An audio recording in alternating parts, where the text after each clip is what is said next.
अस्सलाम वालेकुम दोस्तों, कैसे हैं? क्या हाल चाल हैं आपके? उम्मीद करता हूँ आप बिल्कुल ठीक ठाक होंगे। 25 मार्च सन 2025 और दिन है मंगल का। दोस्तों, वज़ीर मेहनत यानी ओमान के जो मिनिस्ट्री ऑफ लेबर के वज़ीर हैं, उनकी तरफ से एक जो है वो इंटरव्यू आया है, और उस इंटरव्यू के मुताबिक जो है वो ओमानी वर्कर के लिए 400 ओमानी रियाल तक, यानी 360 से लेकर 400 ओमानी रियाल तक जो है वो सैलरी के बारे में उनका प्लान जो है वो उसके बारे में बताया गया है।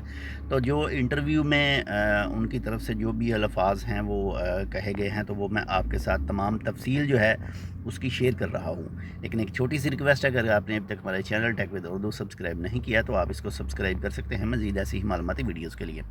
तो वज़ीर लेबर ने मकामी न्यूज़ चैनल के एक इंटरव्यू में कहा कि 400 ओमानी रियाल तक माहाना सैलरी हो सकती है, लेकिन हतमी फ़ैसला मज़ीद तशख़ीस यानी गौर व फ़िक्र करने के बाद में, मज़ाकरात करने के बाद में जो है वो सामने आएगा। हुकूमत की तरफ से हम कम अज़ कम जो सैलरी है 400 ओमानी रियाल मुकर्रर करने के हक़ में हैं, ताहम ये अभी एक तजवीज़ है जिस पर मज़ीद गौर व फ़िक्र की ज़रूरत है।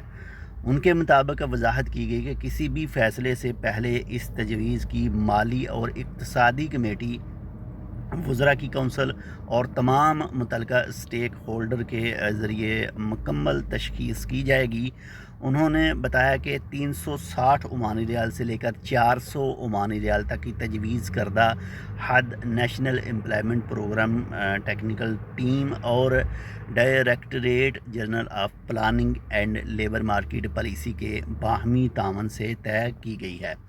यानी ये जो सैलरी 360 ओमानी रियाल से लेकर और 400 ओमानी रियाल तक है, ये ओमानी वर्कर के लिए मुकर्रर की गई है, जो फ़िल वक्त के लिए, मौजूदा वक्त के लिए जो है वो 325 ओमानी रियाल है। बाकी इसमें खारजी जो हैं वो किसी के बारे में भी बात नहीं की गई, ये ओमानी वर्कर के लिए है। बाकी में भी हो सकता है आने वाले वक्त में खारजियों के हवाले से भी कोई सैलरी की जो लिमिट है उसको बढ़ाने के हवाले से कोई तजवीज़ आए, कोई फ़ैसला आए, तो वो भी इंशाल्लाह आपके साथ शेयर करेंगे। इस वक्त जो ये फ़ैसला आया था तो इसमें ओमानी वर्कर जो हैं उनके हवाले से बात की गई है। बाकी इंशाल्लाह नेक्स्ट कोई मज़ीद अपडेट आती है वो भी आपके साथ शेयर करेंगे। अपना भी ख्याल रखिएगा, आपके साथ जो अटैच है उनका लाजमी ख्याल रखिएगा। हमारे लिए पता है आपको क्या करना है। मिलते हैं आपसे दूसरी अपडेट के साथ, तब तक के लिए अल्लाह हाफ़िज़।